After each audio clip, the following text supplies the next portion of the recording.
Hola, ¿qué tal? Vamos a revisar el capítulo de introducción al estudio del cuerpo humano. Vamos a comenzar viendo las definiciones. Si vamos a hablar de anatomía y fisiología, que son las ramas de la ciencia que estudian precisamente las partes del cuerpo y la función, pues habrá que ver la definición. Anatomía, pues, es la ciencia que va a estudiar las estructuras corporales y sus relaciones. Y quiero que esto quede en su mente. ¿Por qué relaciones? Porque siempre hablamos de una estructura en referencia con otra. Una que pasa por delante de otra, por detrás, por arriba, por abajo. Porque describir una estructura de manera individual, aislada, no es posible. Hay que obviamente tomar el entorno en el cual se encuentra. ¿Cómo se lograron los primeros estudios? Pues por disecciones en cadáveres.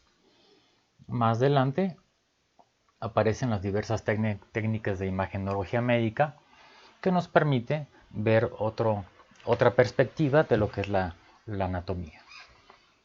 Y la fisiología es la ciencia que va a estudiar las funciones del cuerpo en sus diferentes órganos, aparatos, sistemas, precisamente con base en la anatomía que presentan.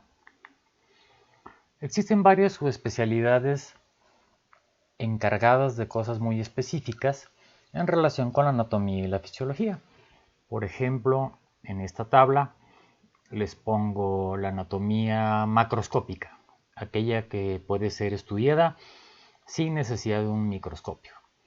Podemos hablar de la histología, donde vamos a ver precisamente los tejidos, pero con un microscopio.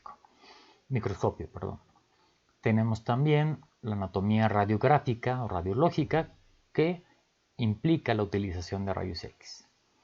En el tema de la fisiología tenemos, por ejemplo, la fisiología cardiovascular, que obviamente será la función del corazón y los vasos sanguíneos. Tenemos la fisiología renal, que es referente a los riñones.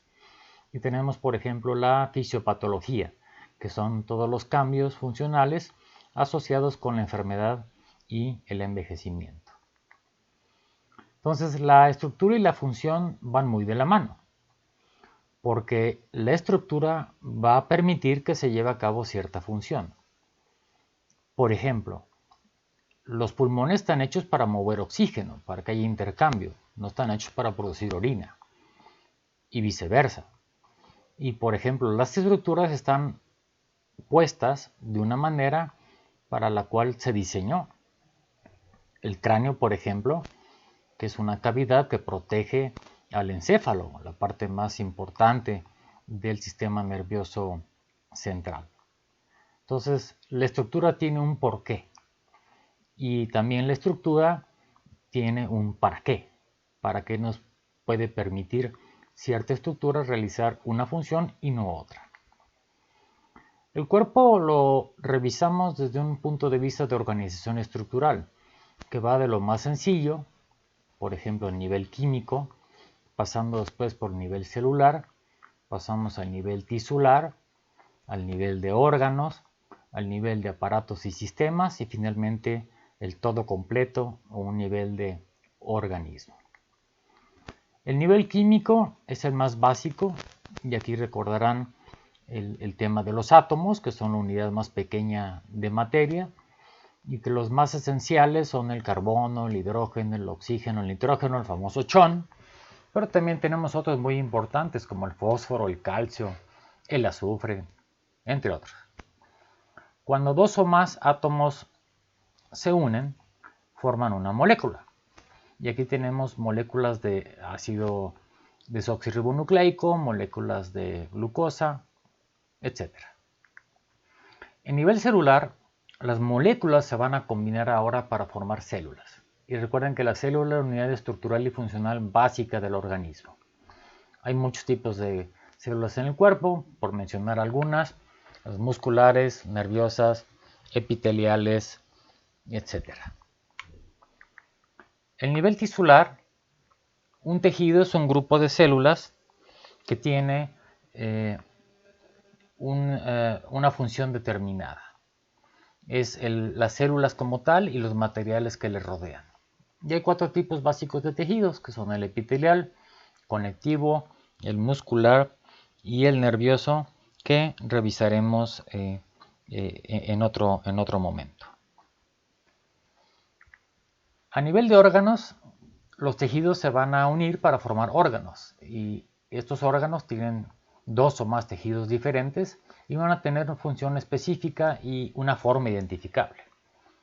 Ejemplos tenemos el corazón, los pulmones, los riñones, el estómago, que también tiene varias capas de tejido, y estos órganos tienen una forma identificable, o sea, todos podemos saber viendo un riñón que se trata de un riñón, viendo un hígado que se trata de un hígado. En aparatos y sistemas es cuando relacionamos varios órganos para una función determinada. Y entonces, por ejemplo, el sistema digestivo, entre una de las cosas que hace es que absorbe los alimentos, rompe o lo degrada a nivel de que se pueda absorber, y va a incluir desde la boca, intestino delgado, el grueso y algunos otros accesorios como el hígado, la vesícula y el páncreas, todo para llevar a cabo la digestión. Y hay 11 sistemas identificados en el cuerpo humano. Aquí, por ejemplo, está el sistema muscular, donde es principalmente para la locomoción, ¿no? Y también para generar calor. Cuando hace frío empezamos a tiritar y esto da calor. Tenemos, por ejemplo, el sistema nervioso, que también está encargado de estar detectando todos los cambios del medio ambiente externo e interno, producir respuestas, y estas respuestas pueden ser una contracción muscular o puede ser que una glándula libere una hormona, por ejemplo. El sistema endocrino, regular todas las actividades hormonales. El aparato cardiovascular, pues precisamente lo que es la sangre y los vasos sanguíneos del corazón, para bombear esta sangre que lleva oxígeno y nutrimentos y que recoge los desechos. El sistema linfático inmunitario, especialmente para la protección del cuerpo humano ante las agresiones de patógenos externos. El aparato respiratorio, para captar el aire ambiente y que el oxígeno que trae ese aire ambiente pueda ser utilizado para llevar hasta los tejidos. El aparato digestivo, la degradación de los alimentos, su absorción, su utilización y finalmente su eliminación. El aparato urinario, de igual manera, para producir, almacenar y eliminar la orina, y que lleva también desechos y nos ayuda a mantener el equilibrio tanto de agua como de electrolitos en el cuerpo humano. El aparato reproductor, obviamente para precisamente llevar a cabo la función reproductora en el ser humano. Y el nivel de organismo es todo. Es un organismo completo, es un individuo vivo y es una suma de todas las partes, pero trabajando en conjunto. No nada más que estén apiladas una con otra, sino que tienen un trabajo determinado y organizado. En cuanto a una correlación clínica que es importante mencionar, ¿no? Cuando vamos a estudiar algún aspecto de la estructura y la función, utilizamos varias técnicas no invasivas para poder hacer diagnóstico. Y la primera es inspección, que significa observar buscando cambios. ¿No? Podemos ver a una persona y decir, oye, te ves muy pálido. Y esto implica que puede traer algo. A lo mejor es algo pasajero, pero también puede ser una anemia. En la palpación implica tocar suavemente las superficies con las manos y podemos encontrar puntos dolorosos o masas o deformidades. La auscultación implica, con un estetoscopio, escuchar los sonidos o los ruidos. Pero antes de los estetoscopios se hacía con el oído. Sonidos cardíacos, ruidos intestinales, etc. La percusión implica golpear con la superficie, con las puntas de los dedos, y escuchar el eco que se produce y así saber si donde estamos golpeando es una parte sólida, es una parte incluso pudiera estar invadida con líquido o tiene gas. El organismo humano vivo se distingue de los objetos inanimados porque lleva a cabo procesos vitales básicos, que son estos 6 que les pongo en la diapositiva: metabolismo, respuesta, movimiento, crecimiento, diferenciación y reproducción. Veámoslos a detalle. Metabolismo es la suma de todos los procesos químicos que ocurren en el cuerpo Y hay dos tipos o dos subdivisiones. El catabolismo, que es romper moléculas complejas para hacerlas simples, y el anabolismo, que es al contrario, construir a partir de elementos simples y formar estructuras químicas complejas. Respuesta. La capacidad del cuerpo para detectar cambios y responder. Por ejemplo, si sube o baja la temperatura corporal, respuesta al sonido, suena algo muy fuerte, inmediatamente golpeamos, y se producen respuestas en el cuerpo como señales eléctricas, contracciones musculares que son propias de los organismos vivos. Movimiento implica todo el movimiento del cuerpo, no solo el desplazarnos, por ejemplo, con las piernas de un lugar a otro, sino que en el interior, en los órganos, en las células, en las estructuras subcelulares, hay movimiento de sustancias, de nutrientes, de desechos. Crecimiento implica no solamente un aumento en el tamaño corporal, sino que las células pueden aumentar de tamaño o puede aumentar su número, o las dos cosas. En el crecimiento, por ejemplo, del hueso se van depositando minerales y se acumulan entre las células y así crece el hueso. Diferenciación implica que una célula pase de un estado no especializado a uno especializado. Y las células poseen una estructura y función distinta a la de la célula que le dio origen. Las células que dan origen a las células precursoras se les llama células madre, que luego van a ir desarrollándose, se van a diferenciar hasta que producen una célula especializada, que no puede regresar, ¿no? O sea, a su origen. O sea, una célula ya especializada no puede ahora convertirse nuevamente en célula madre. Finalmente, reproducción es la formación tanto de células nuevas como la producción de un nuevo individuo. Una correlación clínica corresponde, por ejemplo, a la autopsia. Es una revisión post-mortem del cuerpo y los órganos internos que puede utilizarse para determinar, por ejemplo, la causa de muerte cuando hay duda, encontrar enfermedades que no se habían descubierto en vida, determinar la extensión de algunas lesiones y cómo contribuyeron a la muerte, o incluso para detectar problemas de tipo hereditario.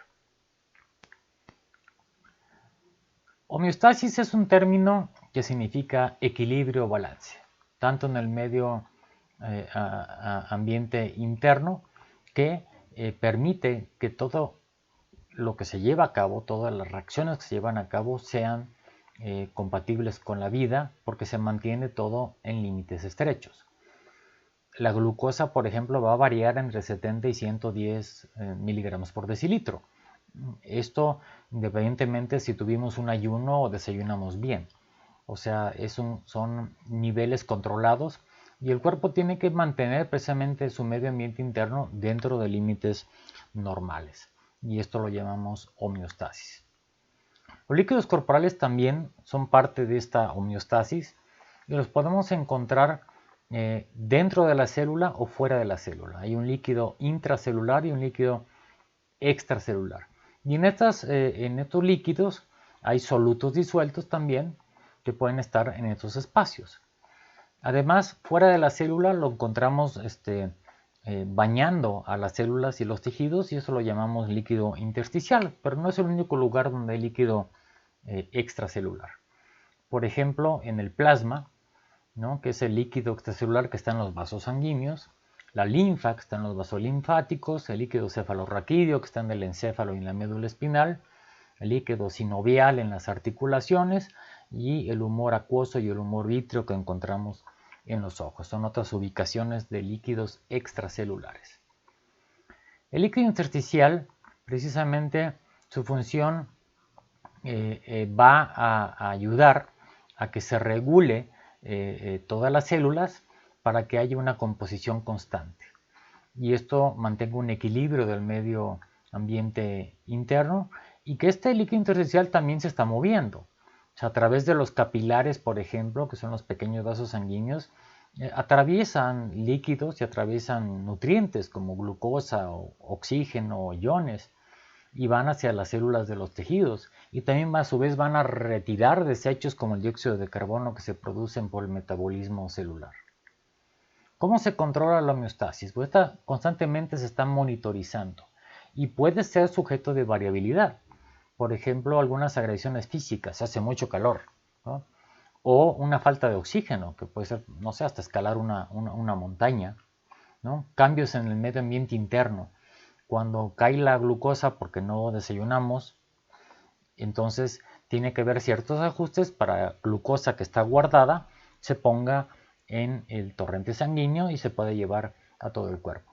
El estrés, la exigencia en el trabajo, la exigencia en la escuela y cualquier otro tipo de estrés psicológico también nos afecta a la homeostasis. Y estas alteraciones pueden ser leves y temporales y de alguna manera se restablecen de una forma rápida, o si este estrés es continuo, entonces ahí sí ya puede provocar una alteración más importante, ¿no? Un ejemplo extremo sería un envenenamiento o una infección severa.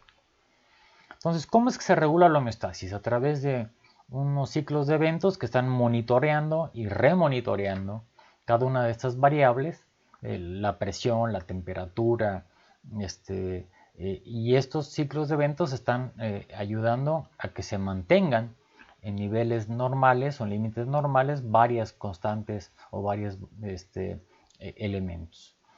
Un sistema de retroalimentación tiene tres componentes: un receptor, un centro regulador y un efector, ¿no? Entonces, en el esquema a la derecha vemos que algún estímulo va a alterar la homeostasis, el receptor capta esta información, la manda a un centro regulador e integrador, que generalmente es el sistema nervioso central, que emite una respuesta que va hacia un efector, que es lo que va a provocar un cambio que nos va a ayudar a revertir eso que se había alterado. Entonces, el receptor vigila todo, esas condiciones controladas. Manda una señal al centro regulador que se llama aferencia, ¿no? Puede ser, por ejemplo, una terminación nerviosa en la piel que detecta un cambio de temperatura, por mencionar un ejemplo. En el centro regulador, que es el encéfalo, se establece pues el rango de los valores, se evalúa la información que le mandó o le mandaron todos los receptores y genera una orden llamada eferencia. Y esta eferencia puede ser, por un lado, un impulso nervioso que hará el sistema nervioso, o puede ser una hormona que lo hará el sistema endocrino, ¿no? Entonces va a regular y va a mandar una señal. Y esta señal llega al efector, que es el que recibe la información y es el que va a producir el efecto que va a contrarrestar lo que estaba mal. Si algo se subió, pues lo va a bajar. Si algo se bajó, pues lo va a subir. Entonces, si cae la temperatura corporal, habrá que producir más temperatura. Entonces, por eso empiezan los músculos a contraerse y empezamos a tiritar para generar calor. Los sistemas de retroalimentación se dividen en dos grandes grupos. Los negativos, que revierten un cambio en una condición controlada. Por ejemplo, el caso de la presión arterial. Si baja la presión arterial, se harán ciertas cosas para que se eleve. Los positivos fortalecen o refuerzan el cambio en esta condición controlada, y un ejemplo clásico es el trabajo de parto que revisaremos un poquito más adelante. Aquí está la retroalimentación de la regulación de la tensión arterial. Existe una serie de receptores sensibles a la presión que se llaman varoreceptores y detectan que hay un aumento en la tensión arterial. Mandan estos impulsos al encéfalo, son interpretados y llega una respuesta a través de impulsos nerviosos hacia el corazón y los vasos sanguíneos. ¿Qué pasa en el corazón? Baja la frecuencia cardíaca. ¿Qué pasa en los vasos sanguíneos? Aumenta su tamaño. Con esas acciones baja la tensión arterial y se normaliza. Un ejemplo de retroalimentación positiva es el trabajo de parto, donde las contracciones del útero hacen que el cuello uterino o cervix se distienda. Hay receptores para el estiramiento del cervix que le mandan impulsos al encéfalo, y esto hace que se libere una hormona llamada oxitocina. La oxitocina mejora las contracciones, el bebé empuja más hacia abajo, dilata más el cervix, y esto a su vez vuelve a producir más oxitocina, más contracciones, más dilatación. ¿Cuándo termina o se rompe el ciclo? Cuando hay la ausencia de estiramiento, o sea, ya cuando el bebé ha nacido. No son los únicos. La pérdida de sangre es otra forma de retroalimentación positiva, por ejemplo, cae la presión arterial, las células reciben menos oxígeno, ¿no? Si continúa la pérdida de sangre, pues las células del corazón se van a debilitar, el corazón no va a bombear y la presión arterial va a seguir cayendo. Entonces la pérdida de sangre es un también ciclo de retroalimentación positiva. Entonces, los desequilibrios de la homeostasis, ¿no?, rompen con este equilibrio normal y decíamos que puede haber un desequilibrio moderado, donde se altera una estructura, una función, o puede haber una enfermedad con signos y síntomas identificables. ¿Qué es un signo y qué es un síntoma? Signo es un cambio objetivo, ¿no? Por ejemplo, la fiebre o la hinchazón o edema. Yo puedo medir la fiebre, ¿no?, con un termómetro. Puedo ver que algo está hinchado. Un síntoma es algo subjetivo, como el dolor de cabeza. No hay manera que yo pueda medir el dolor de cabeza de otra persona. Bueno, y en los desequilibrios severos, pues obviamente se puede producir la muerte. Ahora, en el estudio de desequilibrios hay otras áreas de la ciencia que nos ayudan, ¿no? Por ejemplo, la epidemiología, que está estudiando la ocurrencia de enfermedades y cómo se transmiten en una comunidad. La farmacología, los efectos y los usos de medicamentos para el tratamiento de enfermedades. Son áreas muy relacionadas. Ahora, cuando vamos a diagnosticar una enfermedad tenemos que obviamente tomar en cuenta los signos y síntomas, el historial médico, o sea, recopilar información acerca del evento, la enfermedad actual, pero también tomar los antecedentes, si ha sufrido de otras cuestiones la persona o sufre de otras cuestiones o ha sufrido de otras cuestiones. Y luego ya pasar a la exploración ordenada y metódica, ¿no?, con técnicas no invasivas, ¿no?, y además, si es necesario, bueno, se tendrá que pedir estudios de laboratorio o de gabinete. Ahora, en la anatomía existe un lenguaje común que todos utilizamos para referirnos a estructuras corporales y funciones. Y esto es para no caer en confusiones. Los anatomistas utilizan una denominada posición anatómica estándar y un vocabulario específico para las partes del cuerpo. ¿Cómo es la posición anatómica? El sujeto está en bipedestación, o sea, está de pie, está parado viendo al observador, con la cabeza y los ojos hacia adelante, con los pies planos sobre el piso y apuntados hacia adelante, los brazos están a los costados y las palmas se dirigen hacia adelante. Esa siempre será la posición anatómica y esa no va a variar. ¿Por qué es importante hacer esto? Porque cuando nosotros hablamos sobre, por ejemplo, en el lado derecho de quién, mío o del paciente, del paciente. O sea, siempre estaremos haciendo referencia del lado del observado. Esto es muy importante en anatomía. De tal manera que, aunque yo tenga a un paciente y lo tengo parado de cabeza, la parte de arriba siempre será la cabeza y la parte de abajo serán los pies. No porque esté cambiado de posición en este momento o esté colgando, ha cambiado. Siempre las referencias son las mismas. Imagínense que me lo traen, como se dice, boca abajo. La parte de adelante siempre será la parte del anterior del tórax. Y la parte de atrás será donde está la columna vertebral, independientemente de cómo me lo pongan en la mesa de exploración.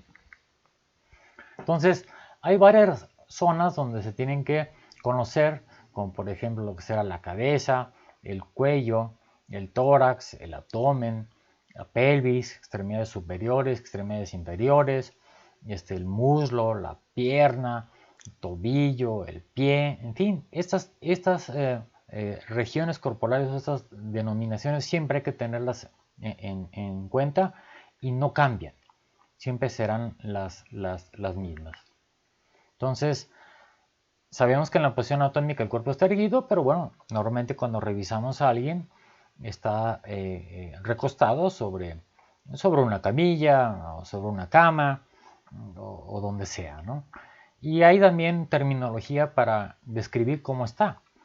Si la persona está acostada, como normalmente decimos, boca abajo, esto se llama decúbito prono o decúbito ventral. Si Si está boca arriba se llama decúbito supino o decúbito dorsal. Las regiones, pues, habrá que tenerlas en cuenta para que ustedes las estudien y las aprendan, porque siempre serán las mismas. Y luego hay una serie de términos direccionales que describen la posición de una parte del cuerpo. Y hace rato yo utilicé algunos. Generalmente están agrupados en pares que significan lo contrario. Entonces, anterior es frente, posterior es espalda. Y esto es para utilizarlo cuando precisamente, y lo dijimos con la definición de anatomía, buscamos la relación con otras partes. Por ejemplo, el esófago, aquí a nivel de la garganta, es posterior a la tráquea. Entonces la tráquea es anterior al esófago. La rodilla es superior al tobillo, está por encima del tobillo, pero está por debajo de la pelvis, entonces era inferior a la pelvis. Entonces siempre es describir una estructura en relación con qué otra. En este cuadro vienen de diferentes terminologías, superior e inferior. Superior también se llama cefálico o craneal. Inferior se llama también caudal, de cauda. Anterior y posterior también se llaman ventral o dorsal. Medial significa que se acerca a la línea media. Lateral significa que se aleja de la línea media. Intermedio, pues, está entre dos estructuras. Homolateral significa del mismo lado que la otra estructura de la cual estamos hablando. Contralateral es el lado opuesto del cuerpo a otra estructura. Proximal significa que se acerca a la unión de la extremidad con el tronco, o sea, cerca de su origen. Distal significa que se aleja del tronco o de su origen. Superficial, obviamente, en la superficie del cuerpo, y profundo, alejado de la superficie. Habrá que tener mucho en cuenta esto, anterior, posterior, superior, inferior, tal vez no es complicado, ¿no? Proximal y distal sí. ¿Por qué? Vamos a hablar, por ejemplo, del codo. El codo es proximal a la muñeca, pero es distal al hombro. O sea, el codo, por eso como tal, no podemos describirlo solo. Tenemos que definirlo en relación con quién. De igual manera, como lo mencioné hace rato para el caso de la rodilla. Lateral ya mencioné y medial ya también.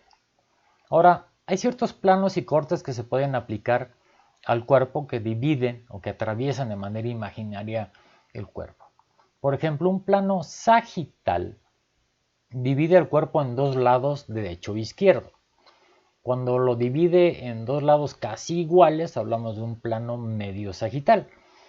Si es parasagital, es que está un poquito más hacia un lado y hacia el otro, y entonces las dos mitades no son iguales. Claro, tampoco nunca son exactamente iguales, porque tan solo el corazón nada más lo tenemos de un solo lado. El colon descendente también está de un lado, del otro lado se llama ascendente, en fin, pero son dos mitades casi iguales. Un plano frontal o coronal divide al cuerpo en dos porciones, una anterior y una posterior. Y un plano transversal divide al cuerpo, o un órgano, si tomamos un órgano y lo cortamos, lo divide en dos mitades, una mitad superior y una mitad inferior. Este también se le llama plano horizontal o corte seccional. Y un plano oblicuo que está en la parte de abajo del gráfico, donde está inclinado, o sea, lleva una angulación y obviamente no se forman dos mitades ni mucho menos. Aquí está en la parte de arriba un corte transversal, una mitad superior y otra inferior, un corte frontal, una mitad anterior y una mitad posterior, y un corte sagital que será una mitad izquierda y una mitad derecha.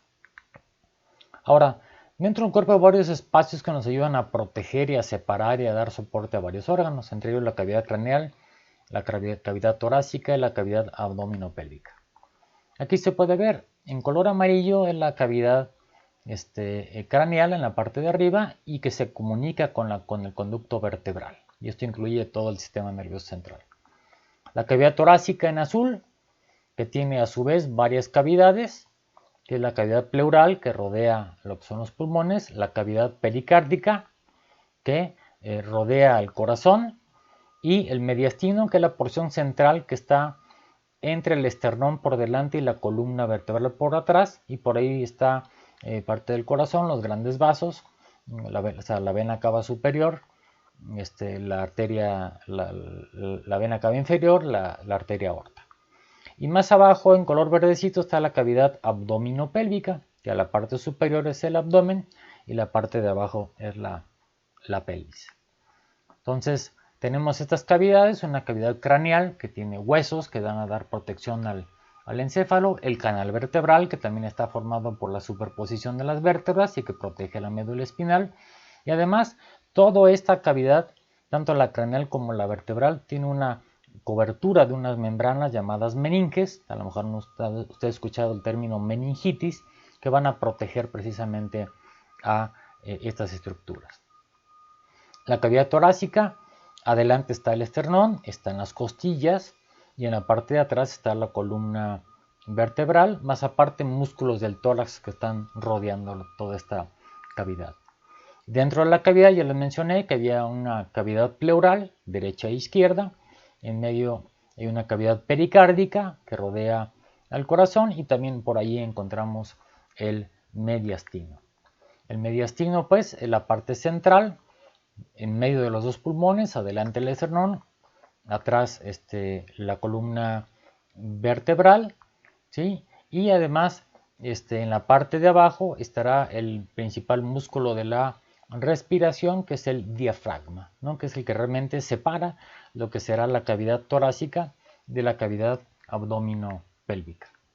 Entonces la cavidad abdominopélvica va desde el diafragma, este músculo de la respiración, hasta la ingle. Y vamos a dividirla en las dos porciones, la abdominal y la pélvica. La abdominal tiene el estómago, el vaso, el hígado, vesícula, los intestinos. La pélvica, la vejiga, los órganos reproductores.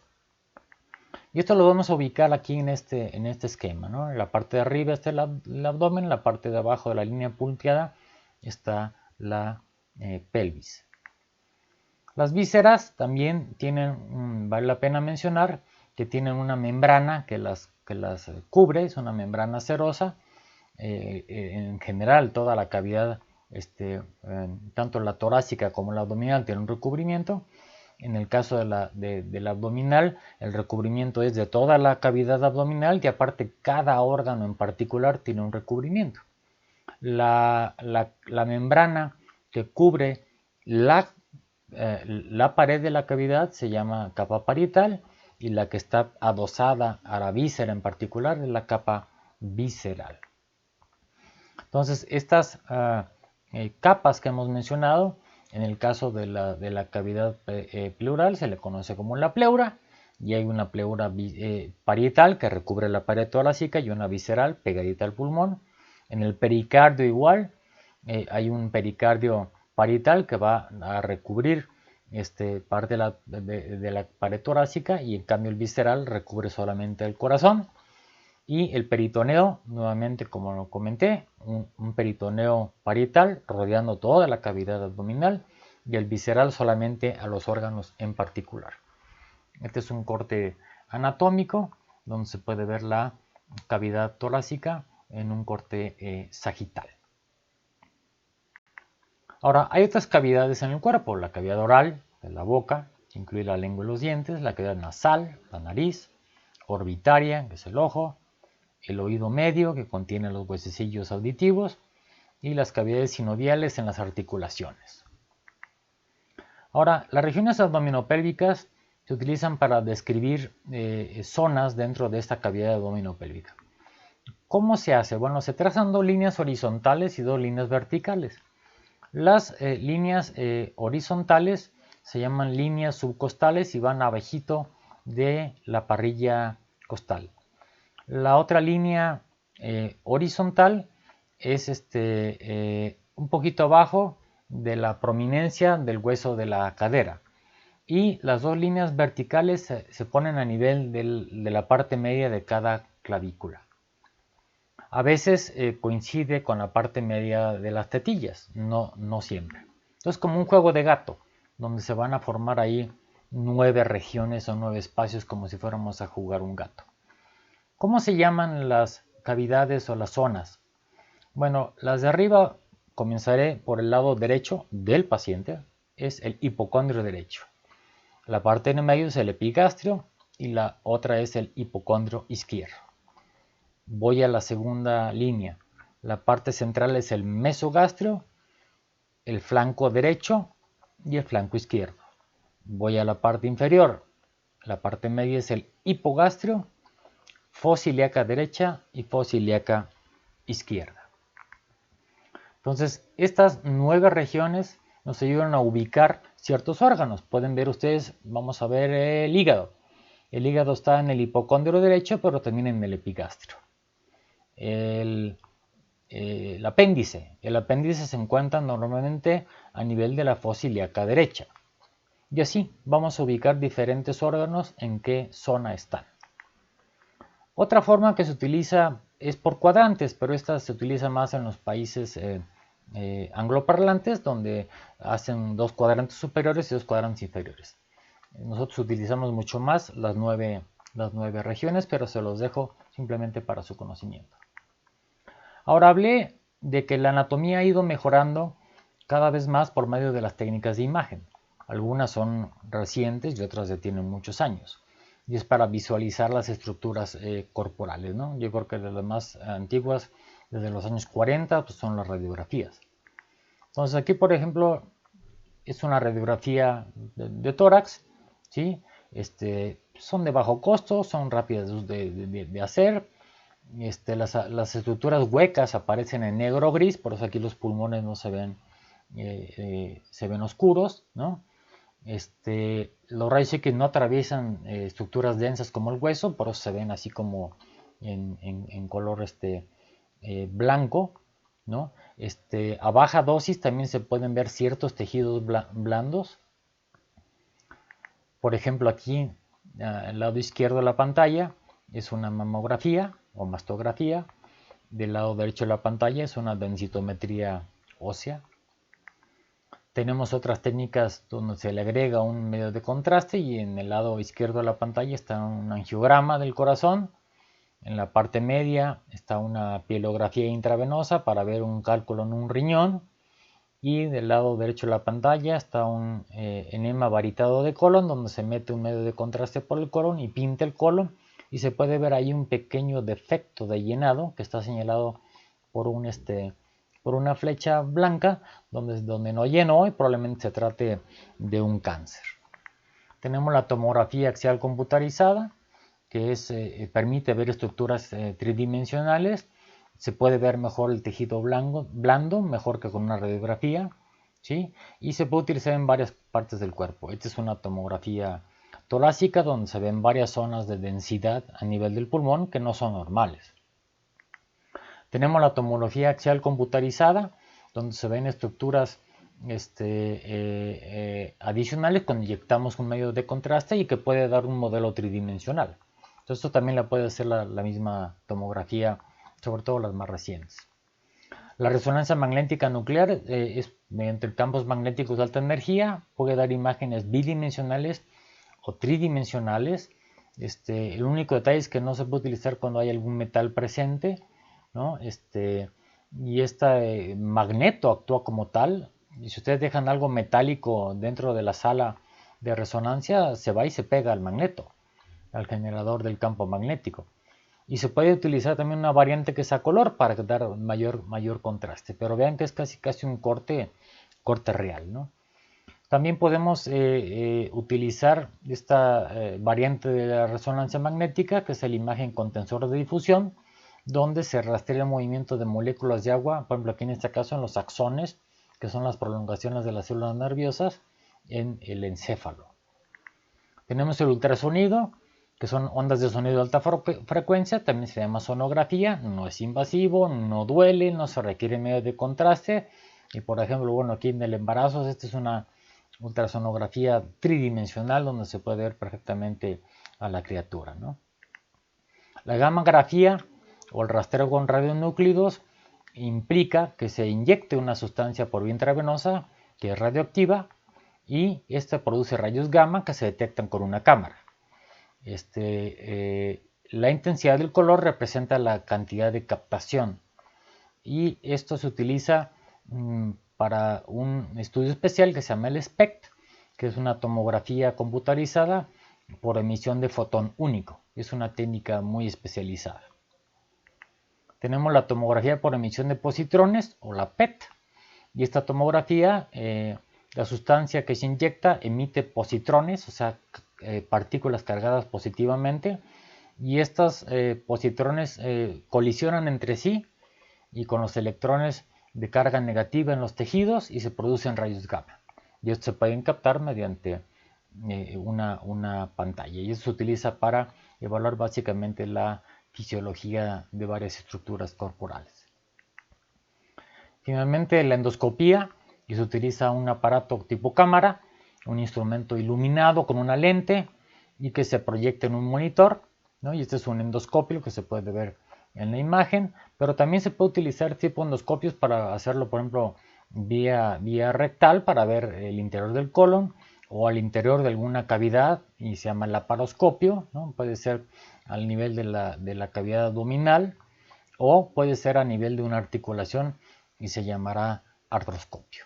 En fin, entonces son técnicas de imagenología médica que nos ha permitido refinar el diagnóstico y nos ha permitido conocer más el cuerpo humano. Muchísimas gracias por su atención.